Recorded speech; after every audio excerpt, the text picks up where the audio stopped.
लक्ष एवढ्या करायच्या आणि त्या एका एवढीमध्ये कोटी कोटी म्हणजे किती कोटी झाले महाराज? किती कोटी झाले हा विचार करा. मग याच्यामध्ये आपल्याला कोणता जन्म भेटत असेल? कोणता क्रिया मुंग्या डुकरं हरे वगैरे अनेक अनंत प्रकारच्या जन्माला आपल्याला सामोरे जायचं आहे. आणि या सगळ्या जन्माला सामोरं जाण्यासाठी कोणाचे जन्म भेटू नये म्हणून मानव देह लाभले. कशासाठी? कशासाठी दिला? दिला दे भजना गोपाळा दिला दे भजना गोपाळा दिला दे भजना गोपाळा दिला दे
भजनासाठी दिला. हे सत्य करण्यासाठी काय करावं लागलं? देवाला कोणाला पाठवावं लागलं? कोणाला? मामाला, मामावशीला, नाही महाराज या लोकांना कोणाला? संतांना पाठवावं लागलं. मग तुम्ही आम्ही संसार करतो आणि ते त्याग मूर्तीने राहतात. कोणासाठी राहतात? आपल्यासाठी. त्यांना काही संसार सोडायची गरज आहे का? नाही. तरी पण अवतार धराया कारण म्हणून संतांनी अवतार धरला तो आपल्या जड मूळ लोकांना उद्धार करण्यासाठी. परंतु आपलं लक्ष कुठं असतं? हो कुठं लक्ष? संसारावर. क्षणिक सुखासाठी आपलं आयुष्य बर्बाद करून घेतो आपण. क्षणिक सुखासाठी काय मिळतं याच्यामध्ये? काहीच नाही. आत्मसुख मिळतं का? नाही मिळत. मग तुम्ही आत्मसुख प्राप्ती करायची असेल तर काय करावं लागेल? कोण्या मार्गाने जावं लागेल? आत्मसुख प्राप्ती करायचं खाली तर आपणाला नामाच्या मार्ग जावं लागेल. नाम घेता वाया गेला.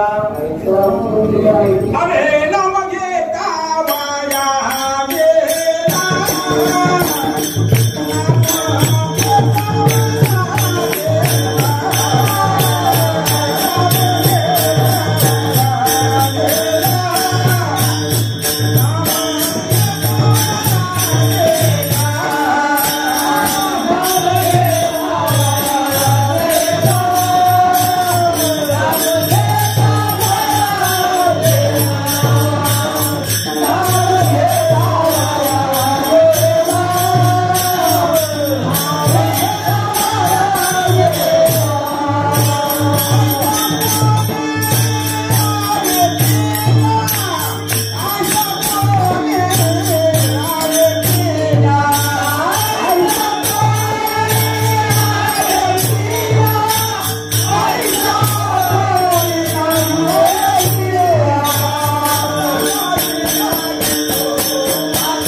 या आपल्या माणसासारखा एक माणूस आला किंवा आमच्या रामजी सारखा आला.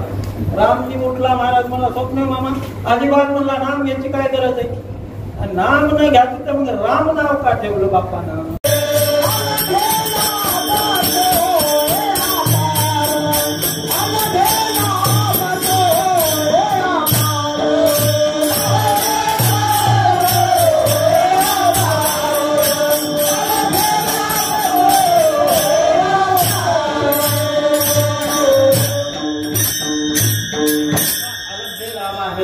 आणि हे सगळं आपणाला मिळवून देण्यासाठी परमेश्वराला या महात्म्यानं पाठवावं लागलं. आपण देव ते संत या विषयावर याचं तुम्ही म्हणता महाराज उठलं कुणी तो पळायला, मी पळत नाही कुठं.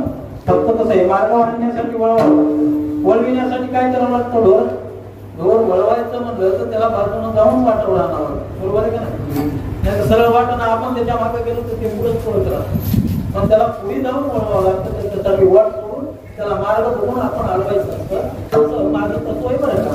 मग या लोकांना पाठवतो, पण आपण या लोकांना काय समजतो, आमच्या बाळू मामाची अवस्था सांगतो तुम्हाला. बाळू मामा बाळपणामध्ये अनंत प्रकारचे लीला करायचे, काट्यावर झोपायचे, कुटुंबाला ते सगळे वेळा बाळू मामा प्रसिद्ध होता. तुम्ही ऐकलं का, पिक्चर मध्ये बघितलं असं नाही, म्हणतात येडा बाळ्या म्हणायचे त्याला, येडा बाळ्या. मग त्या येडा बाळ्या आज तुम्ही काय म्हणता, आज बाळू मामा. आपल्या ज्ञानेश्वर महाराजांची ती इज्जत झालेली आहे. ज्ञानेश्वर महाराज जर भिक्षा मागायला घरी आले तर आपण आपल्या सारख्याच लोकांनी त्यांचा तिरस्कार केलेला आहे. आमचं घर अपवित्र बनविल हा बामणाचा मुलगा, संन्याशाचा मुलगा, म्हणून असं त्यांचा तिरस्कार करायचे. आज काय करतात सगळेजण सांगा, इमानदारीने सांगा, ज्ञानेश्वर महाराजांचं दर्शन व्हावं म्हणून तुम्ही गर्दी करा त्या काळामध्ये. म्हणून संताला संत होण्यासाठी, संतांमध्ये जी अधोगती वैराग्य शक्ती निर्माण होण्यासाठी किती परिश्रम करावे लागतात हे या संतांकडून आपल्याला बघायला मिळतं. अगोदर आपण त्यांना किंमत देतो का, म्हणून इतिहास कोण रचतं, शाणा रचतं का येणा रचतं महाराज. येणा इतिहास रचतो आणि शाणा इतिहास त्याचा करतो. करण्यामध्ये इतिहास रचणं म्हणजे आपल्या सगळ्या या परिस्थितीला आकार देणं, आणि इतिहास करणं म्हणजे दिलेल्या आकाराला बरबाद करणं. बापानं 100 एकर जमीन घेऊन ठेवली, ते बापानं इतिहास रचला, आणि पोरानं 100 एक कापवले, तो इतिहास केला. असं हे आपल्याला इतिहास रचून दाखवतात भक्तीचा, आणि आपण काय करतो त्यांना वेगळं मानतो. समजा उदाहरण सांगायचं आपले मोतीराम महाराज. मोतीराम महाराज ज्या वेळेस त्या संत मार्गामध्ये आले, कसे आले, मोतीराम महाराजांना सुद्धा आपल्या मेमण्यांच्या घरी नोकरी करावी लागली, भावजाईचं बोलणं ऐकून घ्यावं लागलं, आणि वैराग्य केव्हा निर्माण झालं. लक्षात ठेवा, एकच शब्द असतो, कानात गेला आणि मनात ठसला की माणूस वैराग्याच्या मार्गाला जातो. भावजाई एकच शब्द म्हणला, आई का माणसाला सांभाळायची आमची ताकद नाही म्हणली, असं किती दिवस खावा घालला तुला. आता आपल्या एखाद्या मोतीरामाला आमच्या महाराजांना म्हणतो बरं, आपल्या मध्ये माझ्यासारखा एखादा मोतीराम असत आणि घरच्यांनी जर तिरस्कार रूपानं बोललं, ते बेसरमासारखं पुन्हा म्हणणार आहे वाड्याची जेवायला पुन्हा कधी कधी करणार. बेसरम होऊ नका, तुम्ही जरासं काय करा, त्या शब्दाची तालीम करा. आणि तुम्ही वैराग्य कोणतं मी म्हणत नाही, वैराग्य तुम्ही सचेचंद करू नका, वैराग्य तुम्ही संत होऊन गावावर हिंडू नका. वैराग्य आता घ्या, त्याग आता करा की मला आईत खाऊ म्हणलं ना, मी काम करून दाखवील. संत आपल्या सावकाबाईने काय केलं, कधी वैराग्य घेतलं, घर सोडलं का नाही, पण कांदा मुळा भाजी मला सांगा, त्यांनी त्यांच्या कामामध्ये परमेश्वर बघितला, म्हणून त्याला काय म्हणायचं, आपलं स्वतःचं अस्तित्व निर्माण करणं. जसं आपल्या ते मोतीरामानं जर केलं तर तो मोतीराम का होणार नाही, पाटील तर होईल, महाराज नाही झाला तर. एवढं जरी ध्यानात ठेवलं तरी आजच्या कीर्तनातून एक क्षण जरी घेतला तरी मला माझं भाग्य वाटल की माझ्या कीर्तनातून बाळूमामाच्या ठिकाणी मी केलं, आणि या माणसाने कमीत कमी घरातल्या माणसाच्या बोलण्याचं त्याग व्यक्त करून कामाला तरी लागले. एवढंच. विठाला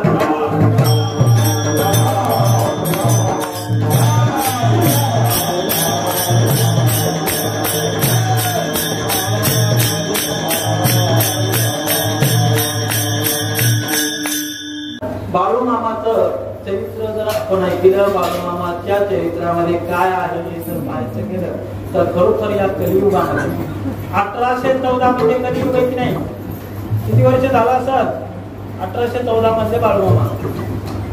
तर बाळूमामा ज्या वेळेस जन्माला आले त्यावेळेस त्यांच्या माय बापाला कळालं असं की आमचं पोरगं बाळूमामा होणार नाही मानलं.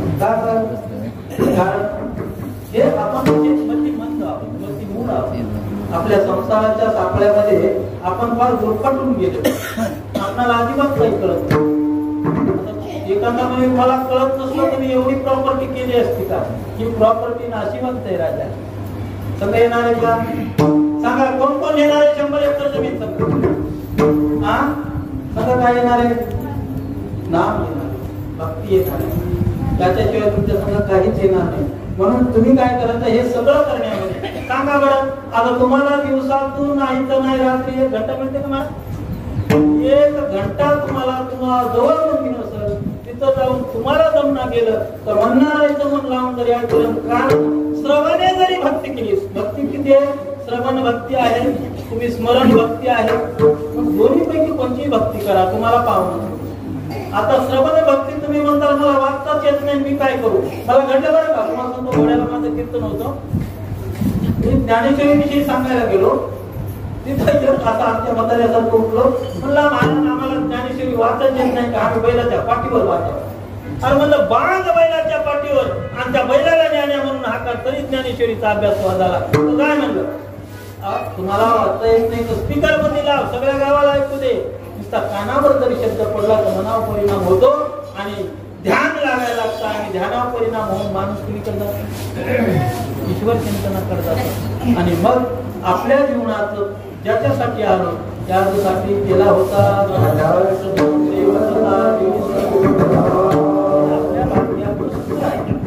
आपण कुणाचं संपलन मला भेटल अशी आशा नका मारा, दुसरं जाऊ नका. तुम्ही फक्त काय करा, क्षणोक्षणा हाती करावा विचार आपणाला ह्या समुद्र, तुम्हाला सांगतो आपला जो समुद्र आहे या समुद्रात तरुण जाण्यासाठी आपल्याला नाव आहे. काय मी उद्धार पावे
आपण भक्ती केली तर आपला उद्धार होईल का? ही कोणती भाषा झाली? ते जे वाक्य आहे काय मी उद्धार पावे हा शब्द म्हणतात. म्हणजे तुम्हाला तुमच्यावर भरोसा नाही का? तुम्हाला तुमच्यावर भरोसा नाही का? तुम्ही जे काम करता त्या कामाचं महत्व तुम्हाला जाणवत नाही का? ते काम केल्यावर काय भेटणार आहे ते तुम्हाला माहित नाही का? आणि मग तुम्ही काय म्हणता काय मला? नाही काय मी उद्धार? अरे भक्ती करा भक्तीचं नक्कीच फळ मिळत असतं. आणि ती भक्ती कशी करावी लागते? विश्वाची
परिस्थिती असते.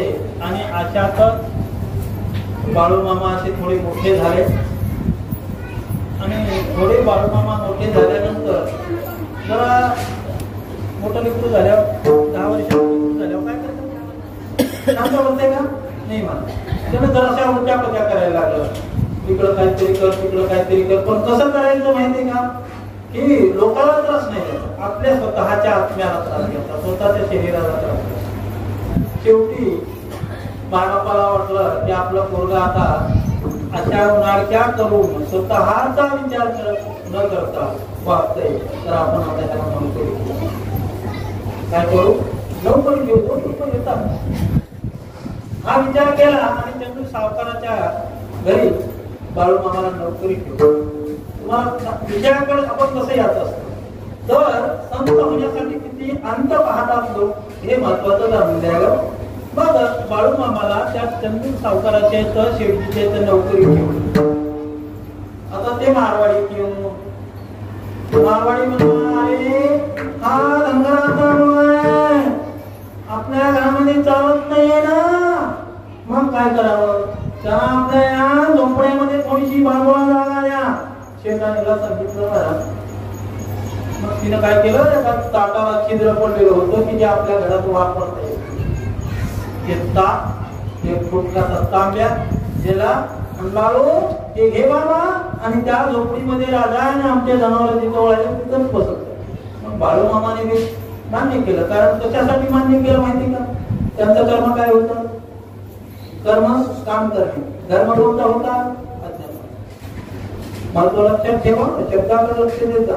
कर्म आपल्याला कशासाठी ठेवलं हे महत्वाचं. आणि धर्म त्यांनी आपल्याला ठेवलंय म्हणजे आपल्याला त्यांचं आज्ञा पालन करावं लागतं. हा आपला. आता इथं मी आलो, माझा धर्म कोणता आहे सांगा. तुम्ही म्हणता तुम्ही कोण आहे जाती, आम्हाला माहित नाही. धर्म जातीपातीमध्ये नसतो, धर्म आपल्या कर्मामध्ये. आपण जे कर्म करतो त्या कर्माला सातत्यानं परिपूर्ण करण्याचा जो काही आपला आकार असतो, जी काही नीतिमत्ता असते त्याला. बाकीच्या लोकांना काही अर्थ काढून कुठेही काढून देतो, तिथंच नाही कुठेही काढून देतो, त्याचा विषय नाही. कारण मला कसं तंत्र चालायचं, थोडाच अभ्यास आहे बरं, काही मोठा नाही, एक क्षुल्लक माणूस आहे. मग एवढं सगळं झाल्यानंतर ती थाळी बाळूमामा धुवायची स्वच्छ आणि आपल्या त्या कोणाड्यामध्ये ठेवायची. मग एका दिवशी चंदू सावकाराची आई बाया झोपलाय का म्हणून बघायला आली. अंधार उजेड नाही, काळा पुट्ट पडलेला अंधार. आणि या अंधारामध्ये बाया झोपल्या का कुठं गेलाय बघा म्हणून ती शेठजीची आई त्या झोपड्यामध्ये आली. आणि एवढ्या काळ्या पुट्ट अंधारामध्ये दिवा लावलेला नाहीये, मग उजेड कुठून आला हा प्रश्न पडला. तर ती जी थाली होती, जी परात होती, त्या परातीला जे छिद्र होतं त्या छिद्रातून असा असणारा बॅटरी चालवलेली आहोत ना. बॅटरी लावल्यावर कसं आपल्या आता नवीन बॅटरी निघाल्या बघा, 3.5 किलोमीटर आपली बॅटरी जाईल. तुम्ही लवकरात घ्या जाहिरात बघा. जाती का नाही ते देव जाणे, पण एक मग तसा तो बारीक कवडसा त्या उजेडाचा त्या म्हातारीच्या तोंडावर पडला. आणि मग शेवटी आईला वाटलं इथं काहीतरी आहे असा विचार करून आणि एकदम त्या ताटाच्या पुढून येणाऱ्या झोत जो आहे उजेडाचा त्याच्या पुढे आल्याबरोबर तिला पूर्ण जैन मंदिर दिसायला लागलं. काय दिसायला लागलं? जैन मंदिर. आता थोडस आपण बाजू घेऊ. जैन मंदिर दिसलं त्या छिद्रामध्ये येणाऱ्या उजेडातून. ते कशासाठी प्रत्यक्षित दाखवलं? कशासाठी दाखवलं की हा बाळ्या नाहीये, हा बाळू मामा आहे उद्याचा. त्या शेठजीच्या आईला करून दिलं, तू याला गंधर्वाचा मुलगा म्हणून कोणाड्यात ते बसवलं. हा कोणाड्याचा नाहीये, तुझ्याही वरच्या खालीवरचा आहे हे तिला दाखवून दिलं. आणि मग तिनं तरी पण माणूस संसारामध्ये अंधा असतो, डोळे असून अंधा असतो. मला सांगा किती जणांना डोळे तो कोणाकोणाला दिसतंय? सांगा बरं मला. एवढ्या माणसामध्ये किती आंधळे आहेत बघायचं. आंधळ्यावर एक उदाहरण सांगतो. एकवार काय झालं, अकबर आणि बिरबल यांचा संवाद झाला. आणि मला अकबराने सांगितलं बिरबलाला, बिरबल म्हणजे आपल्या गावात आंधळे किती एक शोधून काढा. काय म्हणले? आंधळे किती? आपल्या प्रश्नावर बोलायलो. मग आंधळे किती एक शोधून काढा म्हणजे तुला काय हरकत नाही, मला तुला एक दिवस वेळ द्या. मग बिरबलानं काय केलं, आपल्या चौकात महाराज आले आणि एक बाग घेतली, सूम आणलं आणि तुला नाही जे यावं ते म्हणा, बिरबल काय करायले? आणि जवळ माणूस एक बसवला महाराज. त्याला सांगितलं, त्यांना काय करायला म्हणलं की आंधळ्याच्या या दिल्या. अरे बिरबल तुम्ही बाजी नाही देत का म्हणलं त्या डोळ्याच्या बाजू. मग अशी यादी सुरू झाली महाराज. सकाळ करून संध्याकाळपर्यंत पूर्ण वही भरली, पण या डोळसाच्या बाजूला एकाचंही नाव आलं. कुणीकडे आलं? आंधळ्याच्या यादीला. मग शेवटी महाराज आले आणि काय चाललंय बिरबल? मग किती आंधळे किती डोळस? सांगितलं महाराज यादी वाचून जाता म्हणजे. पहिल्या नंबरला कोणाचं नाव आलं? राजाचं. काल राजा आंधळा होता का? नाही. कारण आपण आंधळे का म्हणायचं? कारण समोरचा माणूस नेमका काय करायला हे आपण पाहतो आणि पाहूनही प्रश्न करतो काय करा. एखादा जेवायला बसलेला असताना आपण म्हणतो काय चाललंय ना, तेवढंच म्हणता येत नाही का जेवायलेत का? कारण आपण आंधळे आहोत ना, दिसत नाही. का आंधळे म्हणायचं? आणि ही वाक्य आपल्या तोंडामध्ये काय येतात? कारण आपण संसाराच्या पडद्या मागले चित्र आहोत. त्याच्या संसाराच्या पडद्या माग, पडद्या मागच्या चित्राचं वैशिष्ट्य काय माहिती का? त्याच्या माग काय आणि का हे दोन ग्रह लागलेले. काय आणि का. तुम्हाला सांगायचं कोणताही उद्भवच प्रश्न येऊ द्या, तुम्ही का आणि काय शिवायच्या पलीकडे काही बोलत नाही. सांगा बरं का तो उत्तर देतो का संपवून दाखवता. कोणी एवढ्या तुम्हाला का संपवून द्यायचं, शेवटच्या वाक्याचं उत्तर द्यायचं का संपवलं तुम्ही बक्षीस. कारण तुम्ही आयुष्यभर जरी प्रश्नाचं उत्तर देत राहिला तरी का संपणार नाही. म्हणून काच्या माग कार येतो आणि काराच्या पलीकडे आपला संसार असतो, म्हणून आपण आंधळे आहोत. अलग लक्षात. तसं बाळू मामाच्या त्या खाटणीमधून निघालेल्या झोपेमध्ये ज्या वेळेस शेठजीच्या आईला जैन मंदिर दिसायला लागलं, त्यावेळेस तिला वाटलं हे काहीतरी दैवी शक्ती आहे. तिनं गडबडीनं ताट उचललं, महाराज घरात घेऊन देवाऱ्यात नेऊन ठेवलं. बघा माणूस मार्गावर कसा येतो, या मार्गामधला माणूस याच मार्गात येण्यासाठी परमेश्वर कोण्या मार्गाने आणतो हे सिद्ध करून दाखवायचं. तर मग ती खाटी देवाऱ्यात नेऊन गेली त्याला दुसरी आणली. बाळूमामा म्हणजे मला तीच पाहिजे. आता मला समजा त्या खाटीच्या त्या उजेडामध्ये जैन मंदिराचं दर्शन झालं. आता समजा आपणाला जर पांडुरंगाचं दर्शन झालं तर आपण तो दगडे फेकून देतो. देता का? कोणी जरी म्हणलं एवढं महिना झाले सावजी वेळे म्हणतात मला करायला. तसं त्यांना जैन मंदिर दिसलं की थाट द्यायचं. मग बाळूमामा आज जाणार नाही, मला तीच थाळी पाहिजे असली तर ती दे, नाही तर ती नोकरी तू बघून घे. विठाल विठाल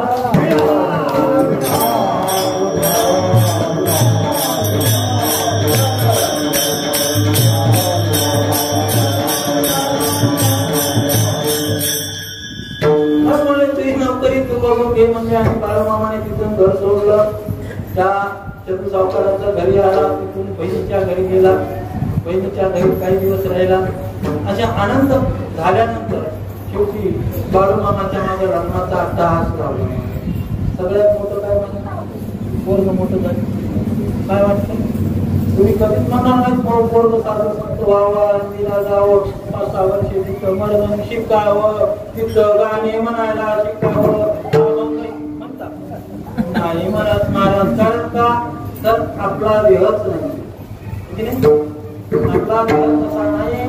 कारण आपण कशाच्या पंजामध्ये बोललो, त्या पंचमहाभूताचं उदार घेतलेलं दगड आहे. पंचमहाभूताचं उदार घेतले महाराज. तुम्हाला सांगा बरं तुमचं स्वतः काय हा श्वास आहे मग फिरवले तुमचे.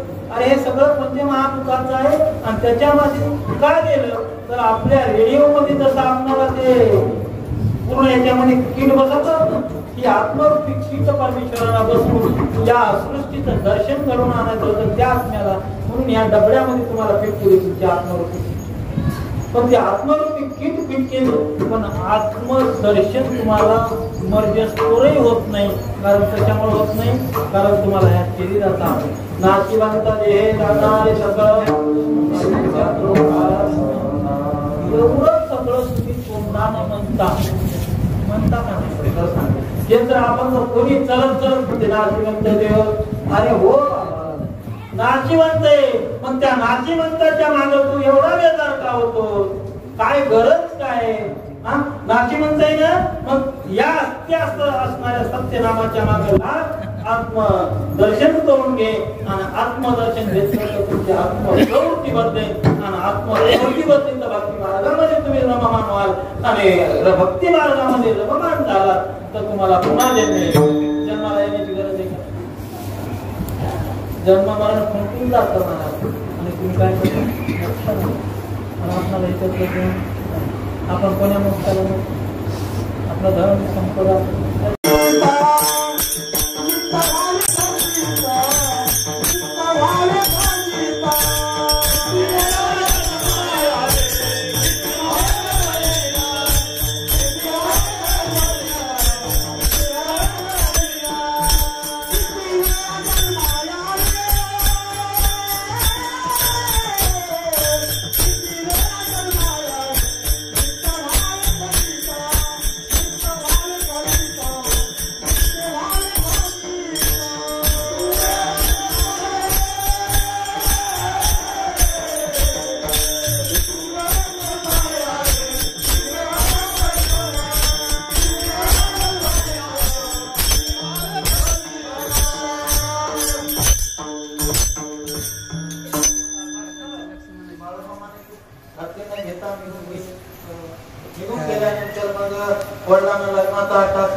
करत नाही. मला लग्न करायचं नाही. बाळूमामाने सरळ सांगितलं होतं, आमच्या सारख्या लोकांचं लग्न होत नसतंय.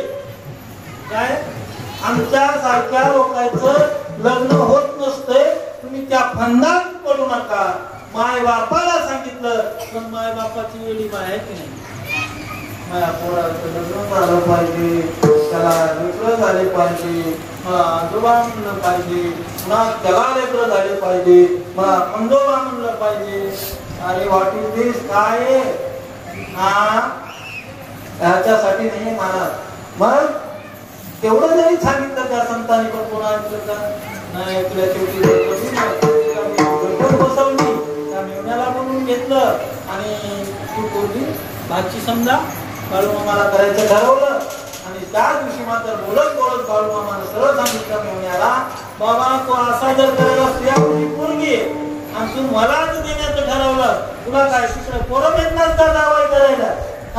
मग म्हणला एकच कर, माझ्या लग्नाच्या भांडपातून तू मला निघून बाकीचे म्हणजे येणं बाळ्या. तुम्हाला खरं सांगतो, असंच आमच्या निवृत्ती महाराजाचं वाटतं. निवृत्ती महाराज म्हणायचे, अरे मला एक खापर कुठे द्या बरं. मग आता आमच्या हिनेकऱ्यासारखी महाराज माणसं चॅप्टर असतात, खिच्यात गेले असते, पण काय करावं काय तिच्यात हात घालून नाही. पण निवृत्ती महाराजांना सगळं दिसत होतं. त्यावेळेस ते म्हणायचे नाही का नसू दे, असंच नसू. मग त्यांच्या खिशात भरते किती पैसे गायब व्हायचे. तसं बाळूमामानं तसं म्हटल्यानंतर बाकीचे काय म्हणले माहिती का, त्याला काय कळायले म्हणलं असं आणि म्हणलं तसं होत असतंय का. मग इकडून तिकडून लग्नाचा सामान सुरू झाला. लग्नात मंगल अष्टका बोलल्या, कुर्यात सदा मंगलम. शेवटची मंगल अष्टका झाली. लोकांच्या जीवनाच्या परिस्थितीचा काही झाला. पंक्ती अशा बसलेले वाढणारी वाढू लागली. सगळे जेवण आले. एवढ्यामध्ये हा जेवणा होता तो दररोजात आला. बघा बसण्याची स्टाईल कशी असते योगा असेल ते दररोजात आला. आणि बघा बसण्याची स्टाईल कशी असते योगा असेल ते दररोजात आला आणि कोपऱ्याला बसला. कसं किंवा पाहिलं की म्हणजे तर उलटी झाली आणि इकडे जे खरकट पाणी ठेवलेलं होतं त्या खरकट्या पाण्यात पडलं, जागीच गायब झाला. कुठून निघाला, कुठून निघाला लग्नाच्या मंडपात. लग्न लावल्यामुळे कुठून पड जाईल. मग तसं बाळूमामाचा शब्द खरा झाला. परंतु आपण कसे येतं अनभिज्ञ आणि आंधळे. त्याच्यामुळे मी आगळ्या शब्दावर धडपडी का बोलायलो, कारण आपणाला तारतम्य कळत. म्हणून कधी कोणाला वाईट समजायचं नाही, कधी कोणाला ओळखीविषयी बोलायचं. कोण येणार कोण छान हे आपणाला ज्ञान नसतं. म्हणून त्या बाळूमामाचं कोणी ऐकलं नाही तरी पण एवढं झालं. आणि मग इथून पुढे लागले त्यांचे जे चमत्कार. बाळूमामाने विचार केला की जग कसं आहे माहिती का, चमत्कार सांगितल्याशिवाय नमस्कार तुम्ही करा. पण बाळूमामाने इथून पुढं कोणाचे काही संकट दूर करण्याची सुरुवात केली आणि तिथून देवत्व आलं. देवते संत निमित्त ज्या प्रतिमा आतापर्यंत देवतेची संत, देवतेची संत, देवतेची संत, देवतेची संत.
बाळूमामाने बालपण एकदम बालिशीपणामध्ये गेलं. पुन्हा नोकरी करावं लागली. पुन्हा लग्न केल्यानंतर त्यांच्या शब्दातून जी ब्रह्मवाणी पडली आणि त्या ब्रह्मवाणीचे सत्यत्व निर्माण झालं. आणि तिथून पुढं काही जणांच्या संकटावर त्यांनी शाब्दिक ज्ञान प्रदान करून त्यांना संकटातून मुक्त करायचं हे देवत्वाच्या मार्गाला सुरुवात केली. म्हणून तुम्हाला कारण संता हेच खरे देव असतात. निमित्त जागृती मूर्ती आपण का म्हणतो जागे, कारण मूर्ती पूजन करण्यामागं आपल्याला या संतांची आठवण येते. पण या संतांमुळे मूर्तीची आठवण येते. किंवा काही जण काय करतात, संतांमुळे मूर्तीची आठवण करतात आणि संतांची आठवण येते. संत चरणाला लागता सहज वासनेचा हृदय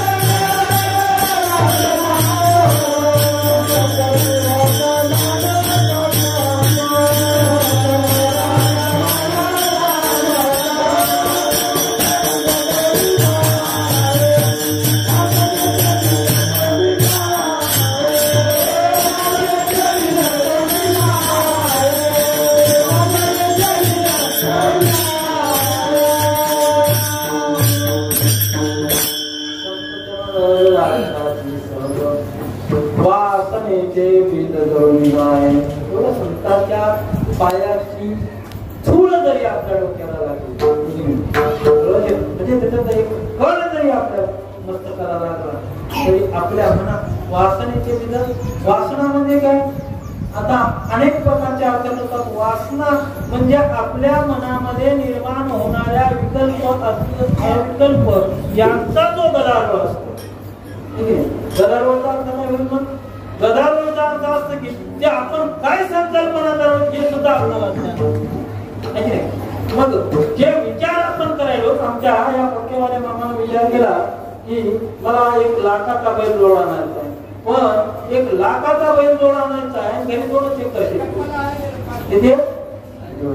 हा, आता 2 एकर शेती, लाखाचा बैल जोड आणायचा आणि शेती काय 25,000 एकर. कसं करा? कसं करा? मग ते शेत विकून बैल जर आणले, शेत विकून बैल आणावा अशी संकल्पना केली. याचं ज्ञान आहे. कारण ज्ञान कसं झालं? संकल्पना केली शेत विकून बैल आणणं. बैल आणून करणार काय? ठीक आहे, बैल आणून करणार काय? हा आपल्या संकल्प विकल्पांचा जो गदारोळ असतो म्हणजे आपल्याला सुधरतही नाही आणि नकोही वाटत. मग आपण त्याच्यामध्ये अडकवतो, त्या शिकण्यामध्ये अडकतो, त्या माया केला आणि मग तिथं आपली वासना म्हणजे इच्छा व्हायला लागते की हे करण्यासाठी मी काय करावं. मग या सगळ्यासाठी या वासनांना जर नाही नाश करायचं असेल, या वासनामधून जर आमच्या माया मावळ्यांच्या मध्ये असतो काय असतो, सुनबाई घरी आली ही कसली आहे की काही तर असं सोयी केला आमच्या म्हाताऱ्या समताने गेलं, तिथून सोयी करून आलं की आला का म्हणजे तुम्ही सोयी करून पोरगी कसली आहे मला. आता हे म्हणतात कोणता पोरगी सुंदर आहे, नाके डोळी गिटास आहे, मस्तपैकी शिकलेली आहे, आवश्यक केलेली चळून द्यावं तिकडं चुनीत. पोरगी कसली? आता मला सांगा, प्रश्न एकच आहे, पोरगी कसली आहे? हे म्हणतात सांगाले पोरगी अशी आहे, पोरगी तशी आहे. अहो मला ते चुलीत जाऊ द्या, मला पोरगी आता नेमकी कसली सांगा. हा प्रश्न पडतो. याला काय म्हणायचं? गदारोळ. प्रश्न सुटणार बी नाही आणि त्या प्रश्नाचं उत्तर भेटणार नाही.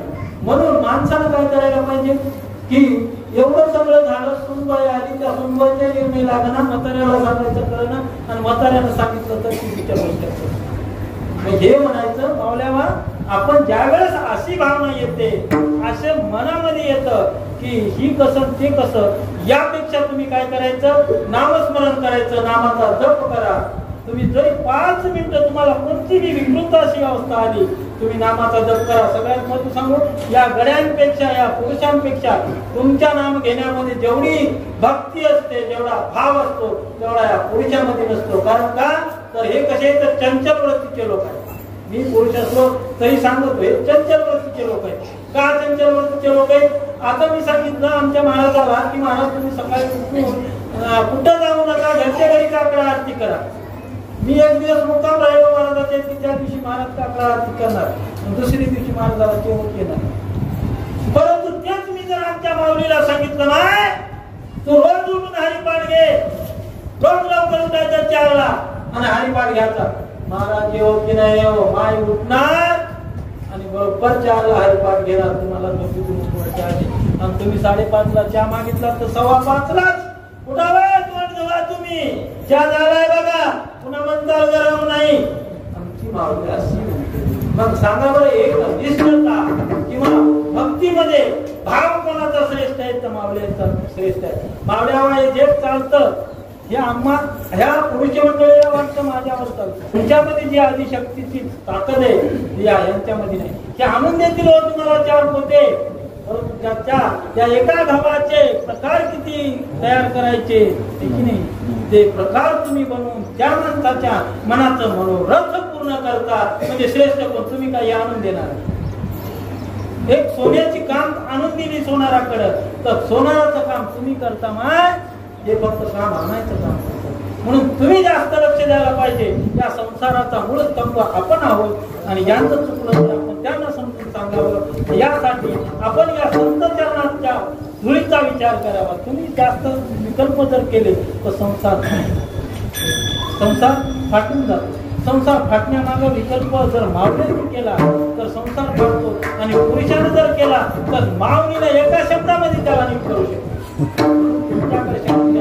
म्हणून संतांच्या संगतीमध्ये या लोकांनी कसे राहतील असं तुम्ही जर त्यांना वळण लावत गेला भक्ती मार्गात.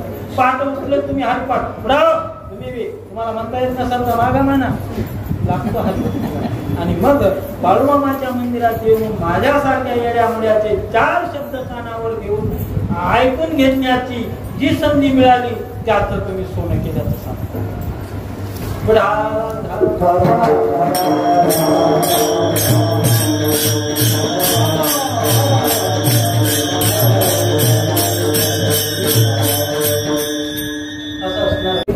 लई दिवसाची विहीर खोलवीर म्हणजे असं बघितलं तर पडायचे आमच्या महाराजाच्या एवढी खोलवीर. तर काय करावं, महाराज तिथे गेले बाळूमामा, त्याच्यामध्ये उतरले, पाणी काढलं आणि ते पाणी घेऊन माशेवर आले. वरली पायरी चढली की 2 आले. महाराज लोक आले बरोबर. महाराज आले म्हणजे काय करावं, बरं झालं म्हणजे तुम्ही पाणी आणलात बरं का, आम्ही ताणीने एवढे व्याकुळ झाला त्या पाऊल टाकायचं. बघा दिवसभर पाणी भेटलं नाही. एवढा मी कोणी सांगा पुण्यवान, दिवसभर तुम्हाला घोट पाण्याचा भेटला नाही आणि एवढा तांब्या हातामध्ये पाण्याचा दिल्याबरोबर बाजूच्या माणसानं जर मागितला पाणी द्यायला तुम्ही देता.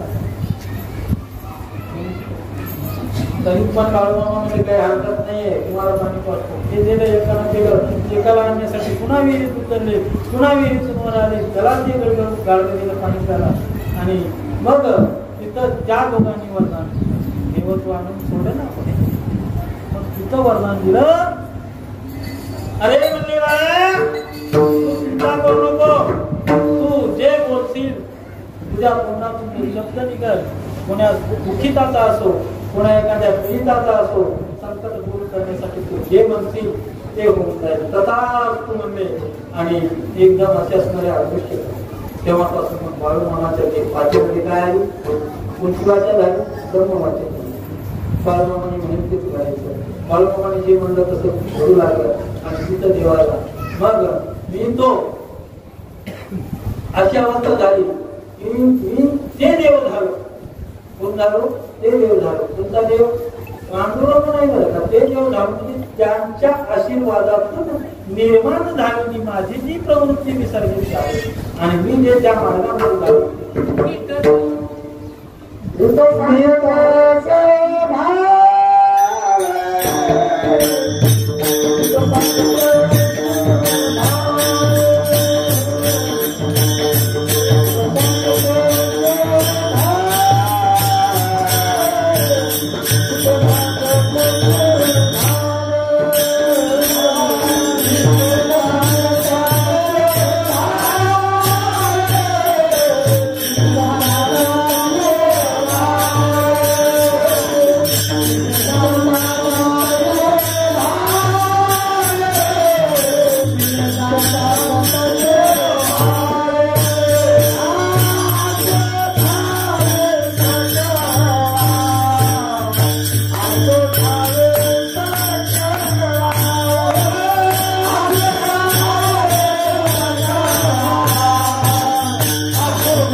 आपल्या अभंगाचं दुसरं चरण आहे.